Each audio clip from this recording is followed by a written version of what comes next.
TE Media presents Kaiju Vision Godzilla-thon.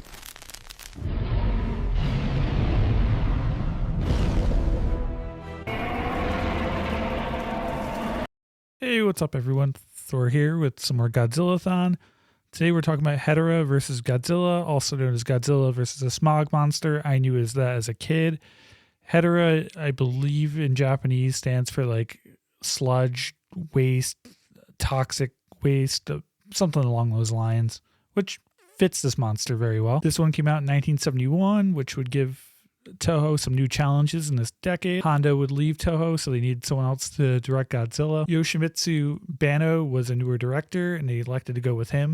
Banno was immediately assigned to create a new monster for Godzilla to fight. In his travels, Banno went through some industrial areas and noticed filth in the ocean and noxious fumes, which inspired the smog monster. It's a good basis for a new creature and a good way to make Godzilla the protector of the earth. And ironically, kind of bringing Godzilla back to his origin about being an environmental disaster. Hedorah is an alien that feeds on pollution, starts out very tiny. Kind of reminds me of The Thing from John Carpenter's, where it's kind of like a cellular organism where all parts kind of make a whole. On top of the ecological themes, there's a bunch of influence from the psychedelic movement of the 60s, complete with a weird scene in Acid Rock Club and some hippie get-together. Hedorah's suit was a giant suit, kind of makes Godzilla look tiny in some scenes. This is to represent the scale of the environmental issues that Japan, especially at the time, was facing. The suit was covered with paint and glitter to make Hedorah look slimy and gross, which they were successful. Unfortunately, it weighed around 250 pounds, so the actor could hardly move in it. This movie was aimed at a younger audience, just like the last one, but a surprising choice since this has some horror elements and scary scenery and the weird acid trip scenes, like the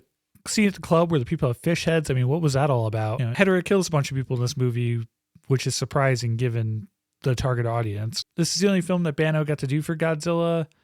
Not surprising because it is very different from many of the other Toho movies, not just Godzilla movies. This is a very divisive one. Let's talk about the movie itself. Godzilla starts walking up in front of the sun. He's essentially Captain Planet in this one. Hedorah is a different monster.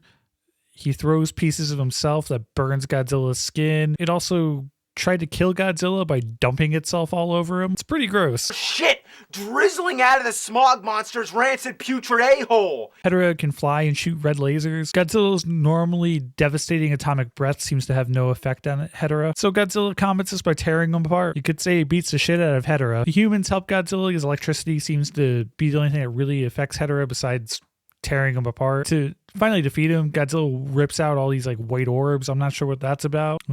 Yeah, that's pretty much it to the movie, but then there's this flying scene. We got to talk about that.